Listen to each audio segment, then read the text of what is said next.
Good afternoon, everybody. Good afternoon, and welcome back to A House Divided, coming to you from Abraham Lincoln Bookshop in Chicago. If it's on our shelves, it's history.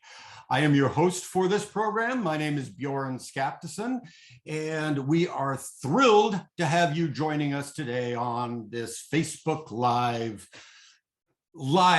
book discussion, book selling program. Hey, I might as well digress right away before we even get started. Do you out there in the internet know that we invented this? We invented this in 2006. In 2006, Abraham Lincoln Bookshop began live streaming book signings and book discussions right to you. The only problem was you didn't have anything to see it on, but we sent it out there. Doris Kearns Goodwin was our first author, and now in 2021 we are still doing it, and we still having great authors on A House Divided. So welcome. Now our guest today, I want to introduce our guest right now. Our guest today is Professor Caroline E. Janney, and her book is Ends of War: The Unfinished Fight of Lee's Army After Appomattox. Let's take a quick look at it. Oh, we're gonna have so many things to share with you. This is gonna be a fun show. But Ends of War: The Unfinished Fight of Lee's Army After Appomattox. It comes to you from University of North Carolina Press, whom we thank for helping get Professor Janney on this program with us and for publishing this fine book. We are selling it to you in the first edition. It has 331 pages, illustrations and maps. We're going to share some of those with you during the course of this conversation. And we are sending this first edition copy of Ends of War to you with a custom Abraham Lincoln Bookshop signed book plate. And I want to thank you, Carrie Janney, for signing those book plates and sending them back to us. Folks at home, let me tell you a little bit about Caroline E. Janney. She is the John L. Now III Professor in History of the American Civil War and the director of the John L. Now III Center for Civil War History at the University of Virginia. Carrie, that's a lot, but I know that job. That's a really cool job, isn't it? It's a wonderful job. It couldn't be better. And the namesake on your job is really one of the unheralded heroes of Civil War history. Someone who's collected for years and years and years priceless pieces of American history, and now most of them, I guess, they reside with you at UVA now, right? Right. The special collections, we now have somewhere between 30 and 40,000 letters and diaries that Mr. Now has collected. An invaluable resource. We are just beginning to dig through these and figure out all the many, many things that he collected. And I'll make a pitch here. One of the things that we're doing at the Now Center is we are going to be digitizing this collection and making it available worldwide for everyone to use. That's wonderful. That's what Gilder Lehrman did with their collection, right, which was also the result of a collector going out and just doing what they love to do. Now I will do a pitch for Abraham Lincoln Bookshop. If you want to collect stuff, what John Now did is a perfect example of what can happen if you with this obsession of yours. It is valuable. It's not just you. It is a really valuable thing. And so anyway, it's a great job. Congratulations. And I know you love doing it, and you have all this great stuff to work with. Quickly, for the folks at home, Caroline Janney is also the author of Remembering the Civil War, Reunion and the Limits of Reconciliation, and Burying the Dead But Not the Past, Ladies' Memorial Associations and the Lost Cause. And when I see that book, Professor Janney, of course, I think of having had Karen Cox on this show just a few months ago. She did No Common Ground. Of course, there's the late Robert E. Lee statue in Richmond. But of course, Karen had also done Dixie's Daughters. Right. So this topic of women, Southern women in the post-war, is crucial to understanding the Civil War, I think. Right. I mean, the work that Karen does dovetails, I think, nicely. I think our work dovetails nicely together. And the Lee Monument, or the former Lee Monument, that the Daughters of the Confederacy rallied around. In fact, it was the women that I wrote about in that first book, the Memorial Association women, who were part of the initial plans to build that monument starting in 1870, immediately after Lee's death. Right. Anyway, that's a different book. If somebody wants to order Caroline's one of Caroline's earlier books, we might have them contact us. But today we are going to talk about Ends of War, which, if you've been following my social media posts while I've been reading the book the last month or so, you know I'm crazy about it. It's just so much about this book. It just hits me dead center. I love this book. So let's just jump in and start talking about Ends of War, so that the folks watching at home can get an idea of what they're going to get if they decide to order this book. Now, Caroline, it is September of 2021, and a war is ending. So people of the United States and people around the world are watching something happen. They're watching how a war ends.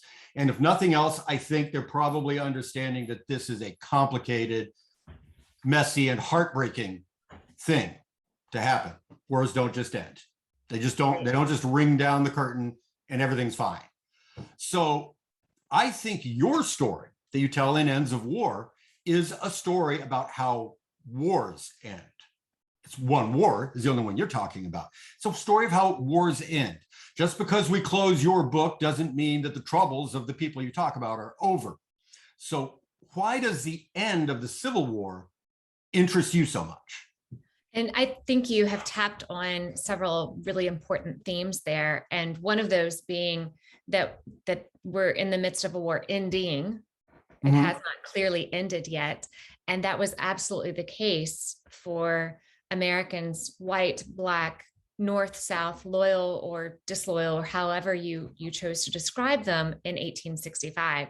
It wasn't quite clear just what it would mean to end a war militarily, socially, legally. All of these questions were very much up in the air. And there's a reason there's an S in the title, Ends of War. I don't think that there is one particular moment that we can point to. And for so long, Appomattox has loomed. We use that as shorthand all the time. When we talk about the end of the Civil War, people say Appomattox, and we all seem to be on board about what that means. Right. And on one hand, that's fair, because people at the time certainly hoped that Appomattox would be the end. Well, some people at the time hoped that Appomattox would be the end, but it wasn't entirely clear. And I think we're living in that moment right now of what does it mean to end a war. But I think I also, the point that I try to make in the end of the book is that all of these things that happen surrounding the way in which the war came to an end would have long lasting effects that we are still living with today in many instances. Right.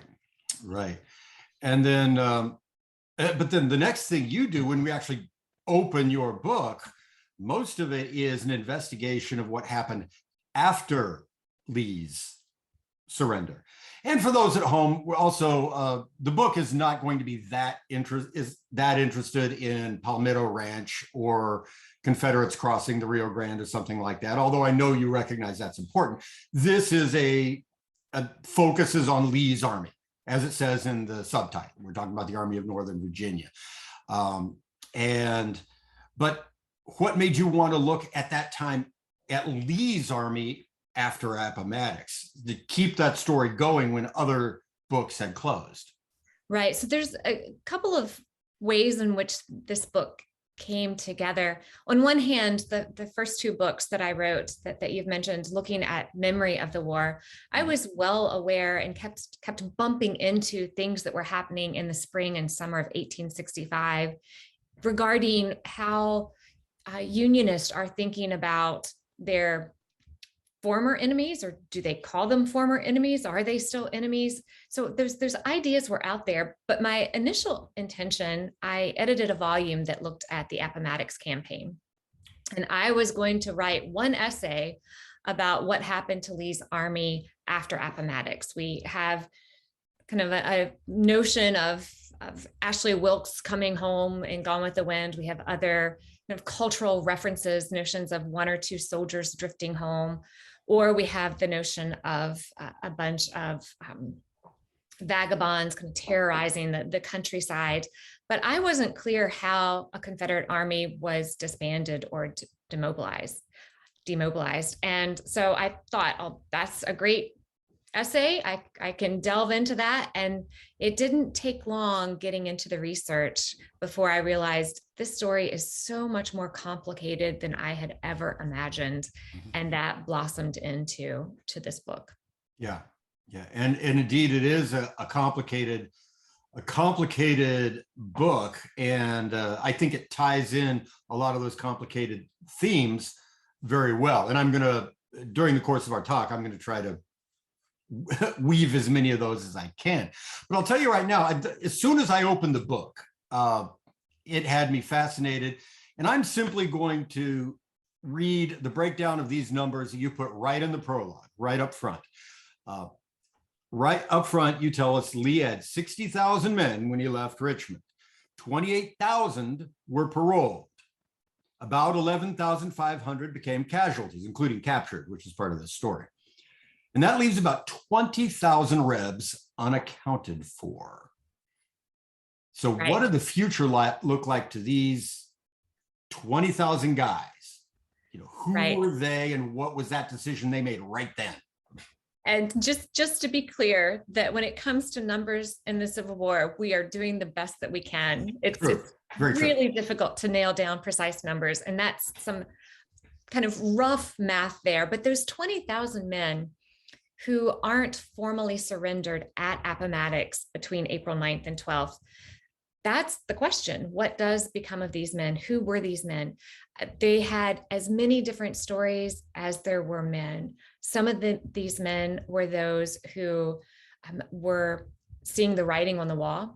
They realized, whether at High Bridge or many of the other battles along the way, that this wasn't going well, and Lee's army could very well be compelled to surrender. They knew the reputation of Grant as unconditional surrender Grant, and they were fearful of what would happen to them as captured Confederates, as prisoners of war, if they were even held as prisoners of war. So some refused to surrender and take off.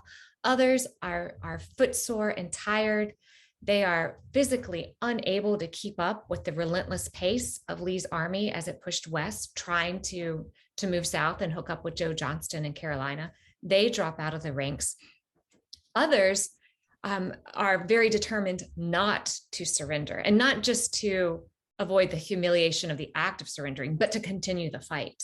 And that was the case more so for those men who had horses. There's a simple logic behind this. So artillerists and cavalrymen were the most likely to quite literally escape Appomattox. They are able to ride off from various points of departure with plans for what they can do next. Can they rendezvous perhaps in a small town in the mountains of North Carolina, or maybe they can go to the hills and hamlets of the Shenandoah Valley and reorganize. Many of these men initially, and actually well into May and a handful into June, believe that the fight is not over. And if they can only get enough men, they can continue this war on another front. Right. And this evokes the memoirs of Edward Porter Alexander, who of course tells us that he had this meeting with Lee on the day of the surrender. And he said, well, we could do this, we could do that. The guys could go to their states, and then their governors could decide if they could continue the war and stuff like that.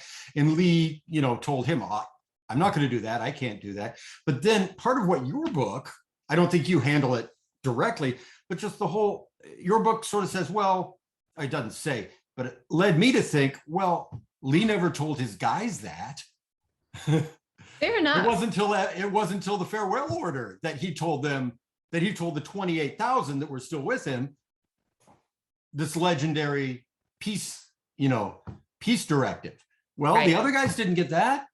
Right. No, that is a great point. So he's having that conversation with Porter Alexander, and he's telling members of his command that this is what he wants. But you're right. To my knowledge, this is never directly communicated. But at that point too, it's also pretty late in the day. There are thousands upon thousands of men, not those cavalry and artillerists yet, but the others that have dropped out of the ranks. It's too late for those men. Right.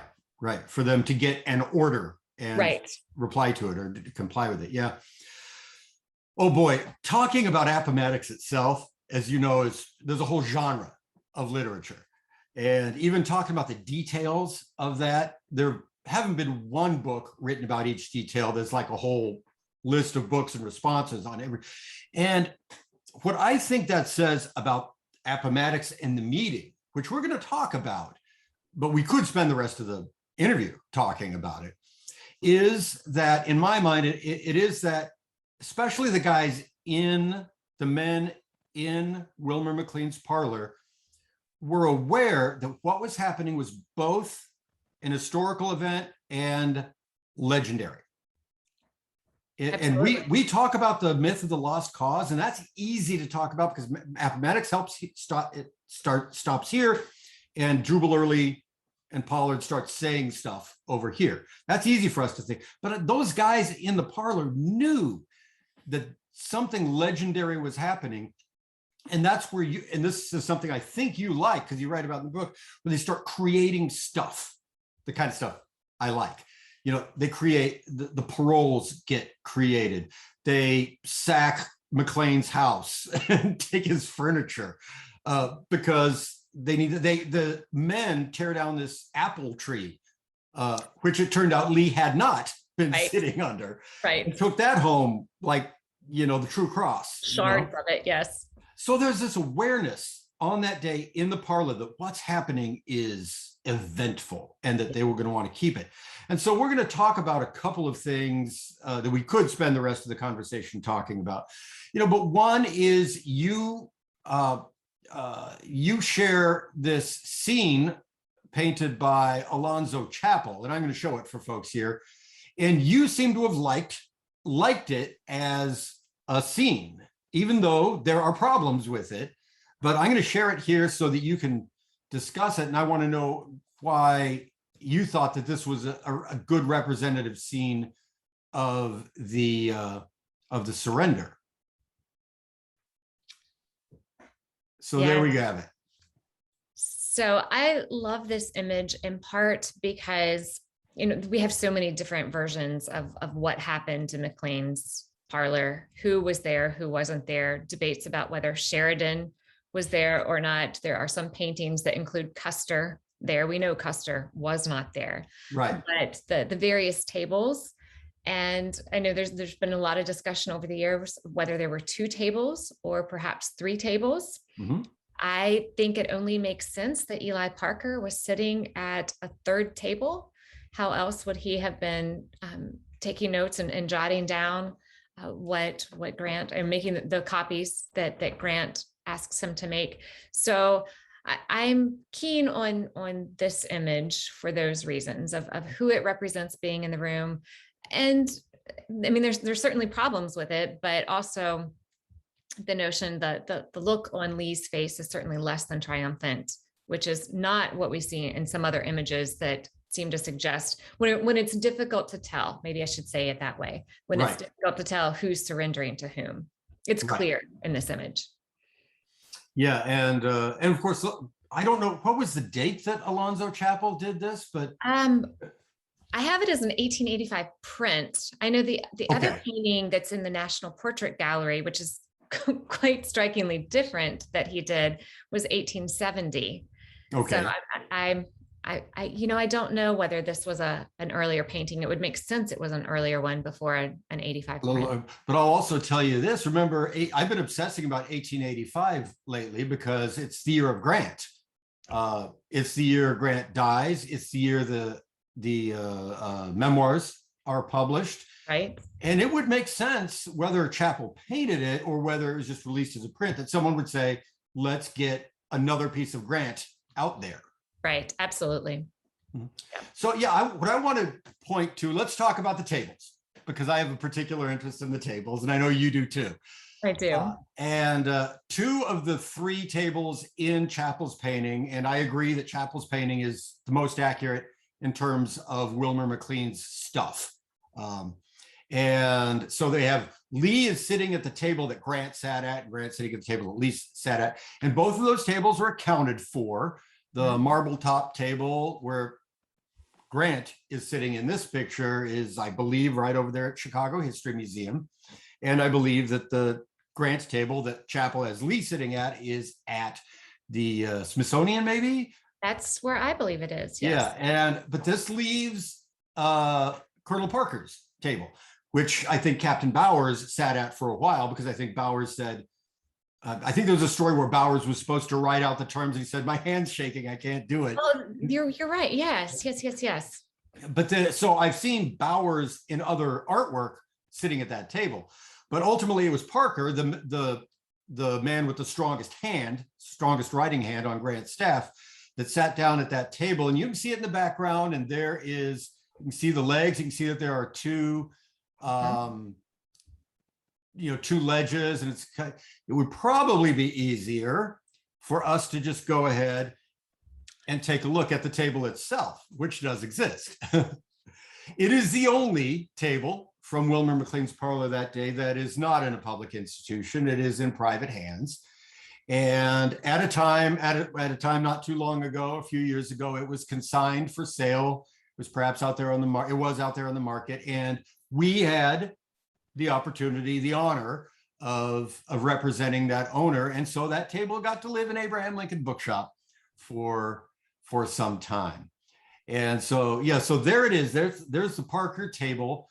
We don't have it now. Don't come asking us for it, but it is definitely the third table, and it still exists like everything else. It was taken because they knew this was a legendary moment. It's so phenomenal to see it even in a photograph and think about all of those connections, whether it be the lithograph or what actually happened there. And yeah, thank you for sharing that. Sure. The short provenance of this was taken from the parlor by Captain Thomas Wells. Captain Thomas Wells was the son of Secretary of the Navy Gideon Wells, and it remained in the Wells family for a long time. And the collector who owns this has all that provenance that it did belong to the Wells family. And it had been refurbished at least once, because at least one of those generations of Wells thought it would be a great idea to keep a fish tank on it. And so at one point in the later part of the 20th century, it got refurbished because it had fish tank stuff all over it. But like I said, so this is, gosh, we've done like 30 minutes of our talk. I add real quickly, I'll just add one more piece, that in the book, I also use a photograph of General Ord when he's in Richmond.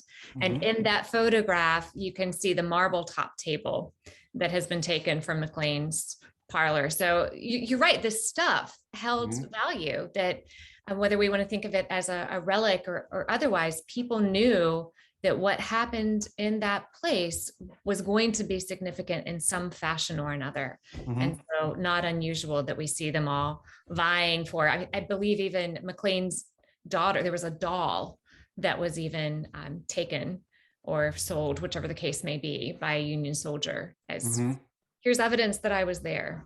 Yeah, exactly. It's just like the men that took down that apple tree and took it home, Right. So before we leave Appomattox, there's one more thing that's created there that's important to your story, and that revolves around the terms of surrender. and Grant's famously generous terms of surrender, which creates a little bit of questionable legal standing, which is going to have a practical effect on the Confederates themselves as they try to get home.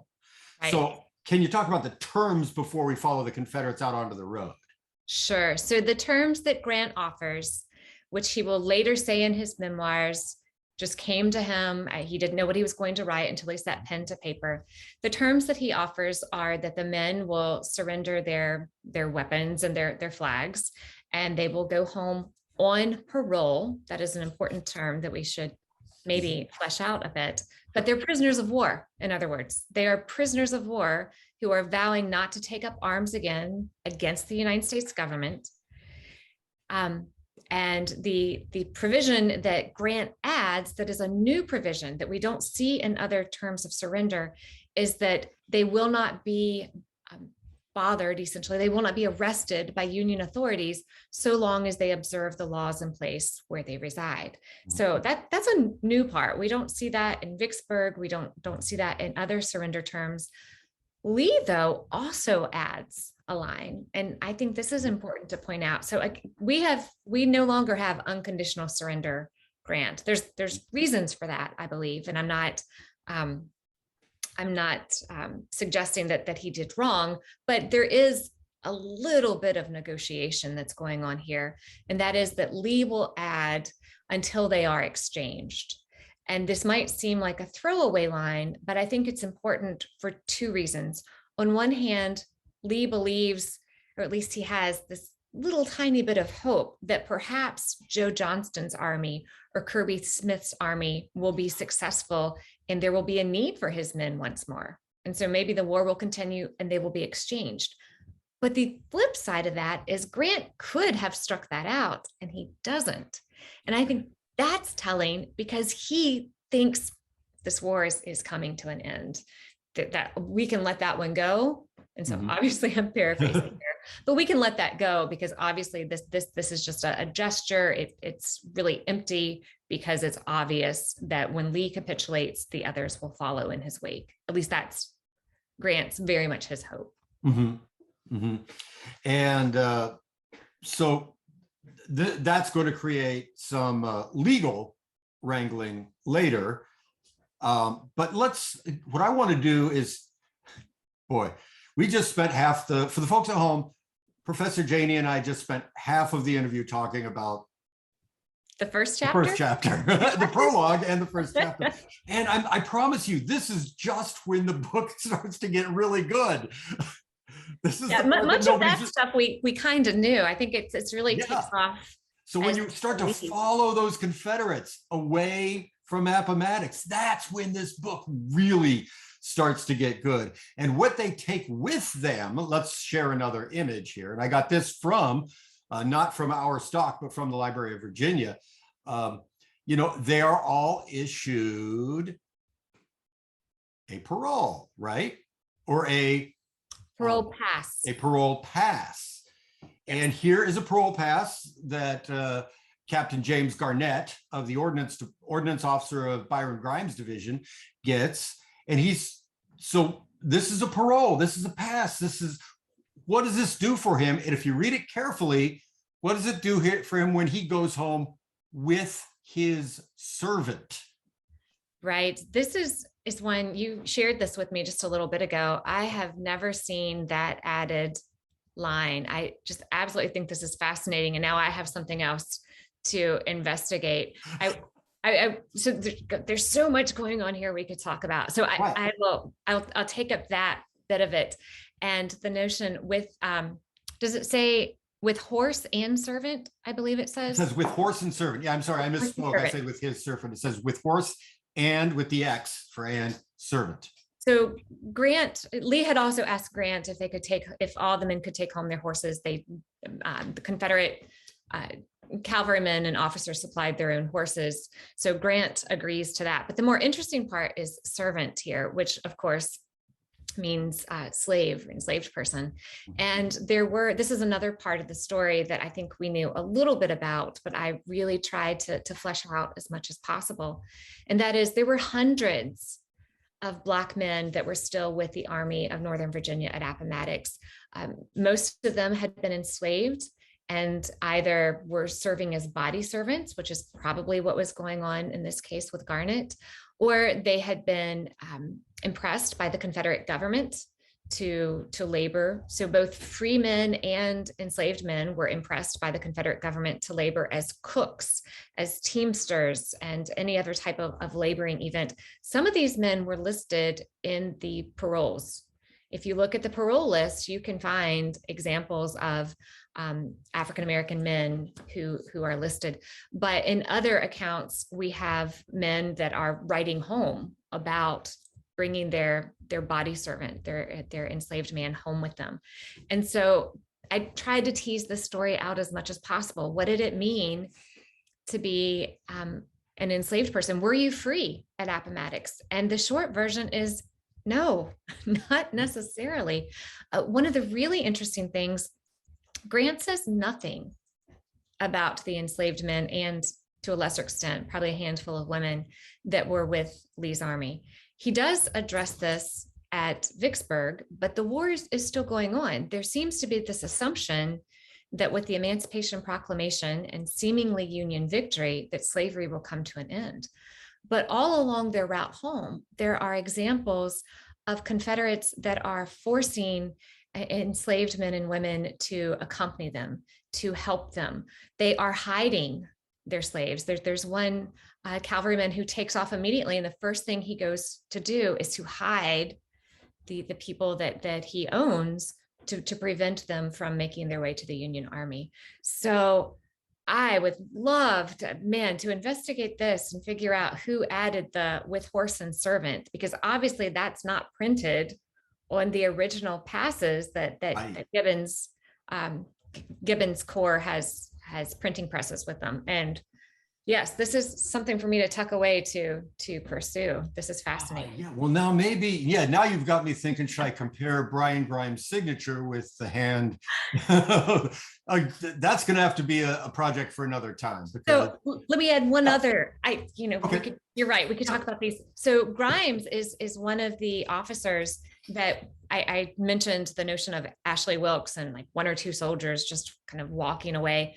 Grimes and others, there are entire divisions that march away from Appomattox. These soldiers, in the surrender terms that are created by the commission on the morning of April 10th, tell them that they need to keep their organization to the extent possible. Mm-hmm. So divisions, brigades, regiments are marching away, and Grimes is one of those officers who leads his men away. And many of those groups don't hand out these parole passes until they decide to disband, usually a few days after Appomattox, when they realize they can't stay in these large groups, that 1,000 men marching away or even 200 men marching away isn't working well.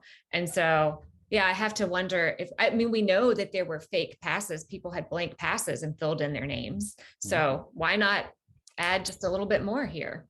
Maybe that's James Garnett's hand. Very well could be. Well, that's now you can start that investigation. But I'm going to make a note to myself. All right. But then this leads us to the road. And the road is a very important part of this story and with this book. And in fact, I'm not going to make you talk about this, but I'm going to make a very quick observation. Your story really is, the way I read it, narrative and storytelling and chronological. And you could have chosen to write a thematic book about a chapter about this and a chapter about that, chapter about this. But really, you discovered that the story of the war was still going. And you write about that in your, and so for folks at home, this is a story book, and the story is fascinating and it just keeps moving. One of the things that it keeps moving, now we're going to get to a question that I'll let you talk about. Or if you want to talk about the narrative choice, you can do that. But Roads are a big part. Roads are a big part of this story.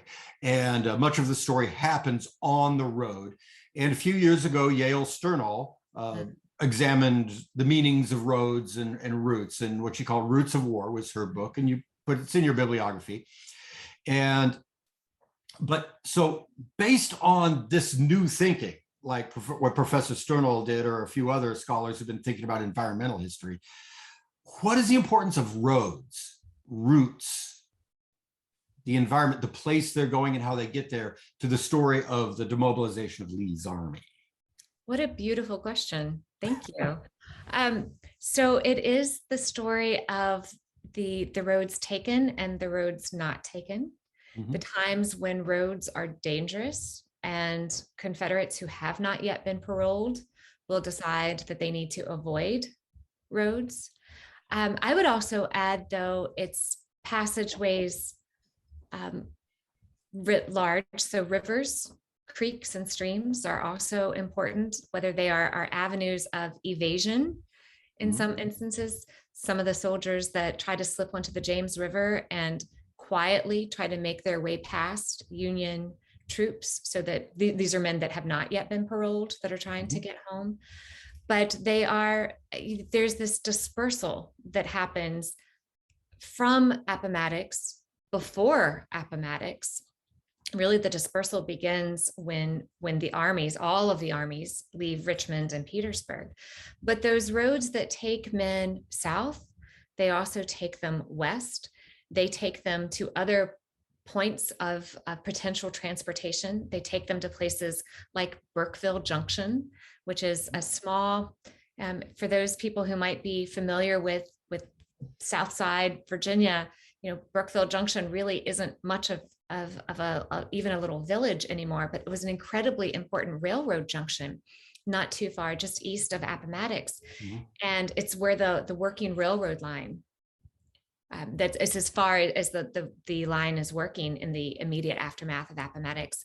And so paroled soldiers from Lee's army are making their way there, showing those parole passes that you just gave us an example of, using that to get rations, or hopefully to get passage on a train that will take them to someplace like City Point on the river. So at the junction of the Appomattox and James Rivers, where hopefully they can either take a boat maybe to Richmond, because that would be the quickest way to get to Richmond, or perhaps they're going to try to take a steamer and go all the way up to Baltimore, because maybe they need to get home to Tennessee or Kentucky. And so their fastest route would be to take a ship that would take them to Baltimore, where they could take railroads from there. So it's the movement away. But at times those are treacherous, and there are times when being on the road itself could expose you. And so here I'm talking about paroled or unparoled Confederates.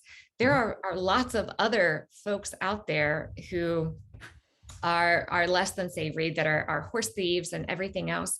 And so the men talk about trying to stay together. And so they will camp away from the road so that they're not kind of sitting ducks out there at night. So all of these decisions that are being made, where do you find friendly people that are willing to share some of their meager rations? When do you demand it? When do officers, people like Grimes, pull out their sidearms that they've been allowed to keep and demand provisions from either individuals or from stores, from quartermasters' stores that might still be available? Right. So the making the point that the road can be treacherous to the ex-Confederates, and it can also be treacherous to the people living along those roads. Absolutely. As the Confederates come by. You don't know who these people are. And as with any society, as with any group of people, there are certainly bad characters among all of these groups of people. And there's so much danger and uncertainty. And this will only become even more fraught rather than less so as the summer months unfold, as more people are moving. And I mean, to Yael's book, I'm glad you brought that up. I mean, she's pointing out that so many people are on the move. We have, of course, all of the enslaved people whose status is really rather murky in this particular moment. but thousands upon thousands of them are coming into places like Richmond. And cities are becoming very full, and this is becoming an issue, and soldiers are coming in, and there's this it's chaos is maybe too strong of a word, but it's certainly chaotic, and the uncertainty and the fears that are wrapped up in all of these various groups. Exactly. Yeah. I'm going to check on our comments real quick. I have to sort of page over there and see who's out there. So let's take a minute to look at who's out there and see if any of them have questions or comments for us. And a few shout outs. You'll like this, Caroline. We have two regulars, Dave from the UK and Dave from Gurnee, Illinois. And so they formed a little Dave cohort that's always here. And so we do have an international show today. So Dave Bradley over in the UK is enjoying it. He says hello. And also Zachary Goforth is watching. He says hello. We have an answer to one of the questions that we didn't quite know, and that's John Willen has chimed in to say the table used by General Grant is definitely at the Smithsonian National Museum of American History.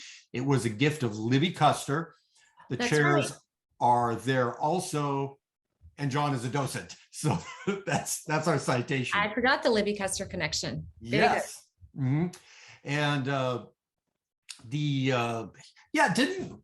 didn't Sheridan give it to Custer to give it to Libby? Right. Isn't that weird? But Custer was not in the room. Right. Custer was not in the room. Right. And I see also, I don't want to see, we're back in the parlor. We're back in the parlor. And Isn't there a story that Sheridan, McLean didn't want to sell his furniture and Sheridan threw $20 on the ground and said, well, either keep the money or don't. I'm taking your furniture. Oh, I'd heard that. That's just one of the many stories that I heard. Let's keep going though with the shout outs. And one of them is, thanks for this program. I enjoyed the book. What's up next for Professor Janney in terms of book projects? We'll get to that.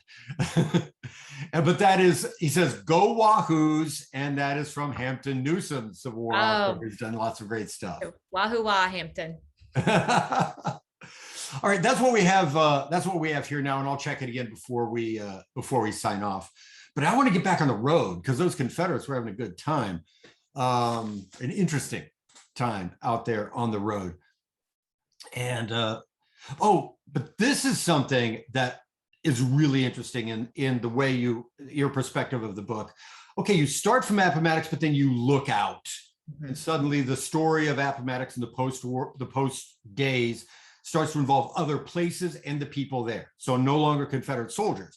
So what's happening in places like Winchester, Virginia? You talk about Farmville or Lynchburg, and this is a place where women come into the story and become protagonists in the story.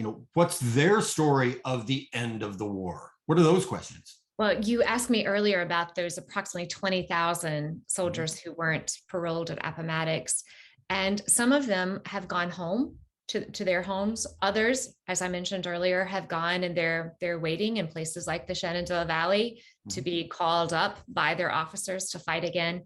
But it becomes quickly apparent to Grant that he needs to issue these paroles, or at least the ability to grant paroles should be extended to all the fragments of the Army of Northern Virginia, as he phrases it. And so immediately, even before the formal surrender ceremony has happened at Appomattox, Farmville, just to the east of Appomattox, are issuing paroles. Some of those men are men who are convalescing in Confederate hospitals there, but the vast majority are men who should have been at Appomattox, and they have not surrendered there. They hear about these parole terms, which many did not expect to be so generous and magnanimous, and so they turn themselves in. This happens in Lynchburg as well, and it happens in places as far afield as Winchester. I was really surprised at the number of men that were paroled in Winchester. Somewhere around 2,000 that I've found so far, and I'm sure there are more out there. Winfield Scott Hancock, Right. is in command there. And he not only has the exchange of letters between Lee and Grant, he has that published, printed. It's nailed up throughout Winchester and the Lower Valley. And I think that's as evidence of, look, this really did happen. For any naysayers who might not believe that Lee has actually surrendered, here's evidence. And he issues stern warnings: come in, get yourself paroled, or be arrested and you will be imprisoned. And this does happen in some instances. He sends cavalry up and down the Shenandoah Valley. Those men who are willing to come in on their own will be paroled. Those that aren't are hauled off to prison. And who knows when they will be paroled, or at least they don't know in that moment. So throughout Virginia, the Northern Neck, the Peninsula, the Shenandoah Valley, into West Virginia, Maryland, even down into the Carolinas, men from Lee's army are finding their ways to provost marshals and other Union officials and being paroled. Mm-hmm. Mm-hmm. So surrenders happen everywhere. Hancock is the person that a lot of people surrendered to, not Grant at Appomattox. What was that? What was I thinking about? Oh, which brings us to, not everybody gets these generous terms. There is one Confederate officer and his men who by name are excluded from the generous terms. Who is that and why? Yes, that would be Colonel John S. Mosby. Mm. And he is on the list of people that Grant and others despise the most and are most fearful of. Mosby and his partisan rangers, or as the Union High Command would refer to them as guerrillas, are at first very briefly excluded from these blanket paroles. But there will be all of these negotiations. Hancock will play a role in this, and Mosby will meet with Union officials twice, kind of dangling in front of them the possibility that he will come in and surrender his command. That the 43rd Battalion had been, just a pain in the neck for those Union forces in and around Northern Virginia. And they want that quelled in large part. And this is another undercurrent throughout the book, that Grant and also Sherman are fearful of guerrilla warfare. Mm-hmm. We started talking about Porter Alexander and his question to Lee, but even though it might not have been the reality, there is a fear that we cannot underestimate that Grant and others had of Confederates refusing to seek a parole and fighting the war by other means via some type of guerrilla warfare. So Mosby is high on that list. So Mosby is throughout the story. Right. And then this sort of brings us north and west from Appomattox. And so you do turn the perspective a little bit. The dispersal of Lee's army and the end of the war also affects the loyal states. Yes. And what are the decisions that people make in the loyal states to wait a minute, the Confederates are no longer in one place, they're everywhere. What are we going to do to protect ourselves in Maryland and other places? Right. And so that's a really important point. I'm glad you brought up. This isn't just a story of what happens in Virginia or what even happens in the former Confederacy. All of this is spilling out and rippling out into other places, none more so than those slaveholding states who had remained loyal to the Union, so the border states, as we call them. And the big question is going to be for Hancock, for Grant, ultimately for the Attorney General of the United States, James Speed, whether or not Confederate soldiers from loyal states, and specifically this is Maryland, Missouri, Kentucky, and Delaware, not West Virginia, whether or not they can return to their homes. Yeah. Have they committed such a crime in leaving their loyal states and going to fight for the rebel army that they no longer have homes? And I'll offer this as a tease without getting into all of that. There's so much we could get into here, but this is a problem. And it's a problem that local citizens will take into their own hands. And if the United States government is not going to effectively deal with this, then they will deal with this. West Virginia becomes its own unique case because Grant and Speed both say, actually, West Virginia doesn't quite fit this mold. It was part of Virginia. And when Virginia left, West Virginia didn't exist. So there was an ordinance of secession. So people can go back there. Loyal West Virginians do not like the sound of this. There are about 18,000 Confederates or people from West Virginia who fought for the Confederacy. Right. And this is going to be really problematical. Yeah. These men left a seceding state and they're going to return to a loyal state. Right. So what happens if they are paroled and perhaps pardoned, granted their citizenship back, and then now they are a voting bloc? What's going to play out then? Right. So and why Freeling and Charleston and all these places? Yeah.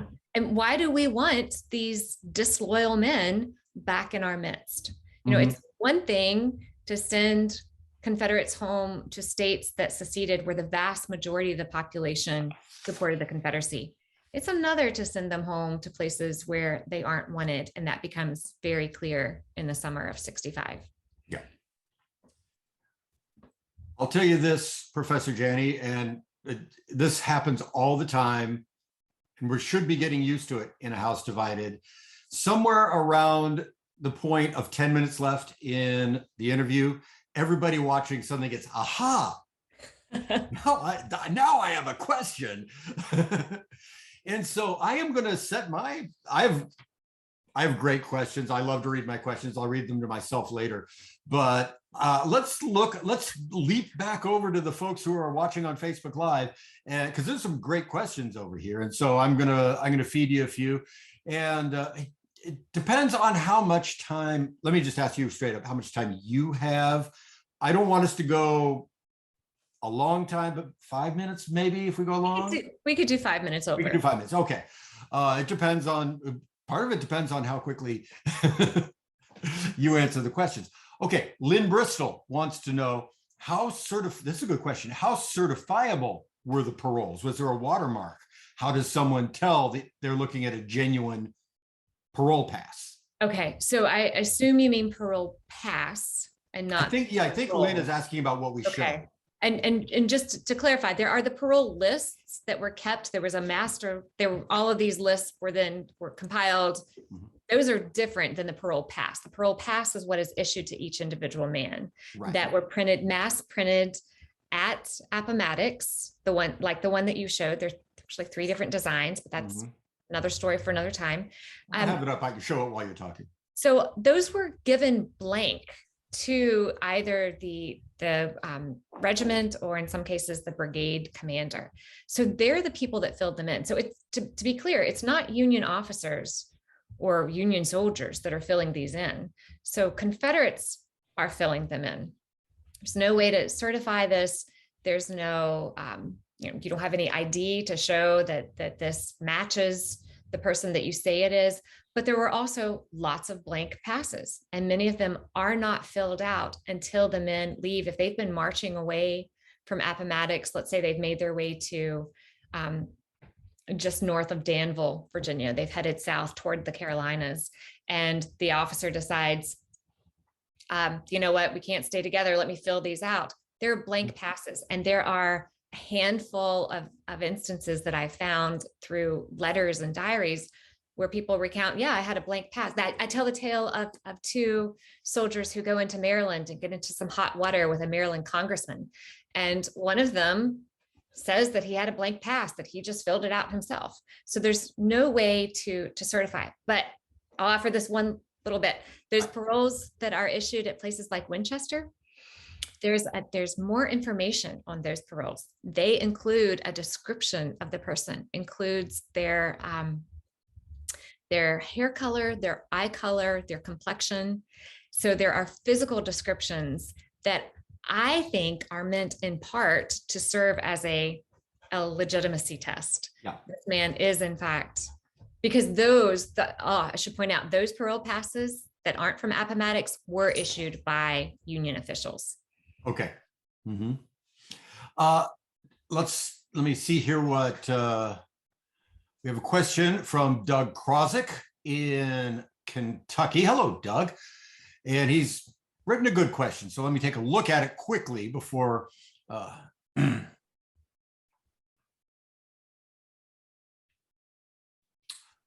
Okay, good question, Doug.